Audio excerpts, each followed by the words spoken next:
Ese wajya guhagarika kubangurira inkwavu zawe mu gihe cy'izuba kubera gutinya ko ubushyuhe bwakwangiza abana cyangwa se imiterere y'urwo rukwavu ruhaka?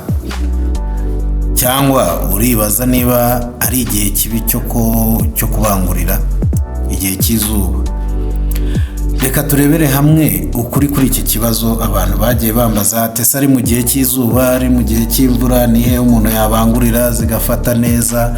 Cyangwa se ni he umuntu yaba afite amahirwe yo kubona umusaruro mwiza mu bworozi bw'inkwavu, haba ari mu gihe cy'imvura cyangwa se mu gihe cy'izuba? Nibyo tugiye kureba muri ino video, kurikire kugera irangiye kugira ngo utagira amakuru namwe ucikwa.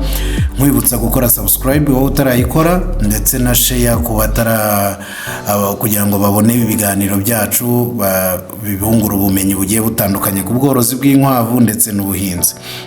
Hanyuma rero reka dutangire mbasuhuza, muraho neza, tubahaye ikaze kuri Iwacu Connect. Wowe uyigezeho uyu munsi, ahangaha twiga ubworozi bw'inkwavu cyane cyane, ariko tukanarebera hamwe ubuhinzi muri rusange, cyane ubw'imbuto ndetse n'ubundi buhinzi bwaguteza imbere bw'ibihumyo n'indi mishinga igiye iciriritse. Mbibutsa ko kandi tugira n'imfashanyigisho ku bworozi bw'inkwavu, ubuhinzi bw'ibihumyo n'ubuhinzi bw'imboga ndetse n'ubundi bworozi wakenera twagufasha, haba ari kwigira imishinga itandukanye ya business ushobora kuba wakora, ziciriritse zisaba igishoro gitoya ariko zikakugeza ku kintu gifatika. Uyu munsi tugiye gusubiza ikibazo aborozi benshi bibaza ndetse n'abandi bagiye bambaza, kivuga ngo ese inkwavu zishobora kororoka neza mu gihe cy'izuba? Ubwo bari kugereranya no mu gihe cy'imvura, kuko twari tuvuye mu gihe cy'imvura abana bapfa cyane, ugasanga aborozi benshi barimo barahomba. Ubwo rero nagira ngo uyu munsi wa none tubiganireho kuri iki kintu, turebe. Hari abahita rero bahagarika kubangurira, abandi bagakomeza nkaho nta n'ikibazo gihari, ariko se ukuri ni ukuhe? Niko tugiye kurebera hamwe muri ino video y'uyu munsi. Kurikira hanyuma unanyarukire kuri Smart Farmers Africa, uraza kubonayo andi makuru meza cyane ahagije mu rurimi rw'icyongereza. Reka mbararikire rero mwese kugera hano mu irango aho bita muri Baho Ventures Limited, aho bagufitiye ibiribwa bitandukanye n'ibinyobwa bigiye bitandukanye ku giciro cyiza. Ni ku kiranguzo, uwaba akeneye wese ari hafi babimugezaho ku buntu, ni free delivery. Hagere rero ubaye wakeneye, nimero ni 0787445952. Uhageze rwose bakwakirana neza nta kuzuyaza. Simbukirayo rero nawe wihahire ku giciro gitoya kandi gishoboka. Reka dutangire. Ese inkwavu zishobora kororoka neza mu gihe cy'izuba? Yego, birashoboka cyane rwose. Niba zifite ubuzima bwiza, zikaba zifite amazi ahagije. Twagiye tubivugaho akamaro k'amazi mu gihe cy'izuba ku nkwavu. Zikenera amazi ku kigero cyo hejuru, zikaba zifite ibiryo byiza kandi ziba ahantu hadashyushye cyane. Ngira ngo ubushize twabiganiriyeho mu kiganiro cyabanje, uburyo ibiraro bigomba kuba biri ahantu hatanga umwuka uhagije, kugira ngo urwa rukwavu rukomeze rubeho neza, nyine ubuzima bwiza. Kuko inyubako akenshi, ubwo ndavuga ibibuti cyangwa se ikiraro, bigira uruhare mu kororoka kw'inkwavu ndetse no kugira ubuzima bwiza bw'inkwavu n'imikurire. Aho rero mu gihe cy'izuba iyo rubayeho muri ibi byiciro uko bine bibabwiye, rushobora kororoka neza kandi rukabyara neza, abana bagakura neza. Ni ibyiciro bine ndabivuze. Hari ubuzima bwiza, hari ukuba zifite amazi ahagije, hari ukuba zifite ibiryo byiza, hari no kuba ahantu hadashyushye cyane. Izo ni ingingo enye mbabwiye z'ingenzi. Ariko nanone tutirengagije ko ubushyuhe bukabije bushobora kugabanya umusaruro w'ubwororoke, icyo bita reproduction rate ishobora kugabanuka bitewe n'ubu bushyuhe bukabije. Reka turebere hamwe uko ubushyuhe bugira ingaruka rero ku rukwavu rw'isekurume, ku ngabo. ni ukuvuga akenshi ku ngabo iyo zahuye n'ubushyuhe bukomeye usanga intanga zishobora kugabanuka cyangwa se ntizigire ubuziranenge, ntizibe zifatika ngo zibe zatanga umusaruro koko. Usanga no kugira ubushake, urugira ubushake bukeya bwo kuba rwabangurira, kubera yuko nyine bwa bushyuhe no kubaho ubuzima nyine nta bwisanzure rufite, umubiri wacitse intege. Twabibonye mu biganiro byabanje uburyo ki ubushyuhe bwaje buca kwava intege, rufite stress. Icyo gihe rero urugabo rugira ubushake bukeya bwo kuba rwabangurira.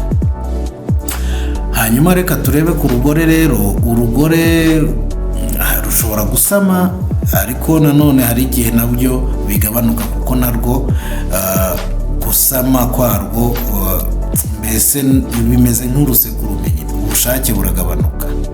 Ubushake bwagabanuka rero ugasanga ntabwo rusamye uko bikwiye ngo rube rwahaka.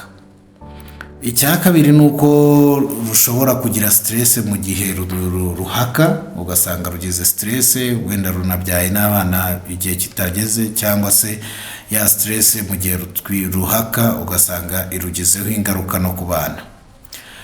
Icya gatatu rero nanone, nyuma yo kubyara, kubera ya stress, kubera bwa bushyuhe, rushobora no gutanga amakwavu makeya kubera bwa bushyuhe bukabije. Ariko iyo wabyitayeho nyine kuri bya byiciro bine uko nabikubwiye, ukaruha amazi ahagije, ukaruha indyo nziza, icyo gihe nta kibazo rugira. Hanyuma no ku bana batoya, narabivuze muri video yabanje, nabo bashobora guhura n'ikibazo cyo kubura amazi mu mubiri, cyangwa se kubera cyatewe n'ubushyuhe bwinshi. Narababwiye ko amazi ni ikintu kigize umubiri wacu, ndetse ikinyabuzima cyose kigizwe n'amazi. Amazi akigiraho uruhare rufatika. Aha rero twakwibaza ngo ese ugomba guhagarika kubangurira ryari? Mu gihe cy'izuba cyangwa mu gihe cy'imvura? Oya, nta na rimwe wakagombye guhagarika kubangurira urukwavu, cyangwa se kugira ngo urukwavu rwawe rubyare. Ahubwo icy'ingenzi ntabwo ari uguhagarika, ahubwo icy'ingenzi ni uko ugomba guhindura uburyo bwo kwita ku nkwavu zawe, ukagendana n'ibihe aho bigeze n'ibihe uko bimeze, hanyuma ugakomeza kwita ku matungo yawe neza. Reka nguhe inama rero zagufasha, zigera ku nama nk'eshanu cyangwa se 6, ndashyiraho na twa bonus. Inama ya mbere, kubangurira kare mu gitondo cyangwa se nimugoroba izuba ryahumbye. Ubwo murabizi mu gitondo haba hakiriho umuyaga, hakiriho amafu, na nimugoroba haba hatangiye kongera kuza umuyaga n'amafu, bwa bushyuhe bugabanutse. Inama ya kabiri, tanga amazi meza kandi ahagije buri gihe. Inama ya gatatu, ongera umwuka mwiza mu nzu y'inkwavu. Ibi twarabibonye rwose muri video y'ubushize nari nabibabwiyeho, ariko nk'uko natwe dufite inshingano zo gukomeza kubana namwe, ntabwo wabaza ikibazo ngo tureke kugisubiza. Nshimira cyane n'abakunzi bacu bakomeza kugira uruhare mu kubaza ibibazo. Rwose n'uwo ntarasubiza yihangane, ubwo wenda nuko ntarabibona neza, ariko byanze wananyuza ubutumwa muri message zisanzwe kuri nimero yanjye ibiri. Iyi nama rero ya kane ni uko ugomba kwirinda kwizuba rirasa cyane muri kaje, ryinjiramo imbere rikagera ku rukwavu. Hanyuma inama ya gatanu, tanga indyo yuzuye, cyane cyane ku ngore uteganya kubangurira cyangwa se n'izarabanguriwe zihaka. Utange indyo yuzuye nziza, twarabibonye. Reka mbahe bonus rero yindi y'utuntu tubiri, nuko ntuzashyire inkwavu nyinshi ahantu hamwe ngo zirundarunde, usange kazu kamwe karimo inkwavu 8, 6. Oya, zitandukanye, 2 mu gakaje sawa, niba ari zikiri ntoya nta kibazo, 2 cyangwa se 4 mu gihe bakiri abana batoya nko ku kwezi kumwe 2 nta kibazo. Ariko iyo byarenze zikaba nyinshi, nibwo bwa bushyuhe bwiyongera, ugasanga zigize ingaruka mbi, zishobora no gupfa. hanyuma kandi ka bonus ni uko uba ugomba gukurikirana neza za ngore zawe zihaka. So mu gusoza rero ntarajya gusoza, twakwibaza ngo ni ryari wakwihangana cyangwa se waba wahagaritse kuba wabangurira.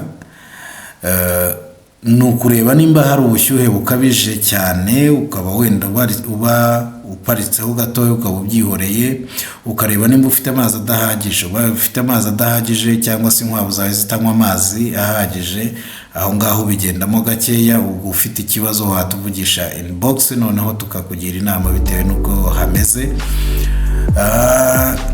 Ikindi ugomba kwitondera ya nzu ishyuha cyane, nyiranabibabwiyeho. Ubwo ni ukuvuga ngo ntago nkubwiye ngo uhite usenya ibiraro byawe wubatse, ahubwo no kumenya ngo nimba narabyubatse mu buryo butari bwiza, wenda nkaba ntarinzi yuko bigiraho ingaruka ku nkwavu zanjye, nakora iki? Ukatubwira tukakugira inama y'icyo wakora. Hanyuma ikindi ni ikijyanye n'ibiryo bidahagije. Nimba uzi ko utari kubona ibiryo bihagije ku nkwavu zawe, genza gakeya kubangurira. Genza gake kubangurira, kuko umunsi rwabyaye uzasanga nta biryo ufite bihagije, bizakubera ikibazo kitoroheje. So ni byiza rero kubanza gukemura ibyo bibazo byose uko ari 4 mbere yo gukomeza kubangurira cyangwa se gukomeza umushinga wawe neza. Ibi byose ugomba kubitekerezaho mbere yo kubangurira. Turabizi ko urukwavu rutagira cycle, rutagira igihe cyo kubangurirwa, ariko nanone ni ibintu byo kwitondera ukabigiyemo neza kugira ngo umenye ngo ndarubangurira mu kihe gihe kugira ngo mbone umusaruro. So twasoza rero mbabwira ngo wowe tukiri kumwe rwose, ibiganiro byacu turahari kugira ngo dukomeze tubafashe tubungura inama mu buhinzi n'ubworozi, kandi nanone tubasaba kujya mubigeza no ku bandi kugira ngo nabo bagire ubumenyi. Niba rero ufite ikibazo ku bworozi bw'inkwavu, twandikire muri komenti, hanyuma tugusubirizeho n'abandi babonereho. Hanyuma kandi wibuke gukanda like na share. Ikindi nuko imfashanyigisho irahari yagufasha mu bumenyi butandukanye ku bworozi bw'inkwavu. Ushaka kunoza umushinga wawe watuvugisha, ubundi tugakomeza dukora umushinga wacu kinyamwuga. So rero igihe cy'izuba si impamvu yo kugira ngo ube wahagarika kubanguriza inkwavu zawe, ahubwo ni igihe cyo kunoza uburyo bwo kuzitaho. Niba rero uzihaye amazi ahagije, ibiryo byiza, ukacungana n'umwuka uhagije bitewe n'ibiraro uko byubatse, zishobora kororoka neza mu gihe cy'izuba. Wowe se ujya wororera inkwavu mu gihe cy'izuba cyangwa ukazibangurira? Tubwire ubunararibonye bwawe hano muri comment. Niba iyi video yakugiriye akamaro rero, kanda like, subscribe, kandi usangize iyi video n'abandi borozi kugira ngo nabo bayungukiremo. Murakoze cyane, tuzabonana muri video itaha. Mwari kumwe na Amoni Mwumva Neza.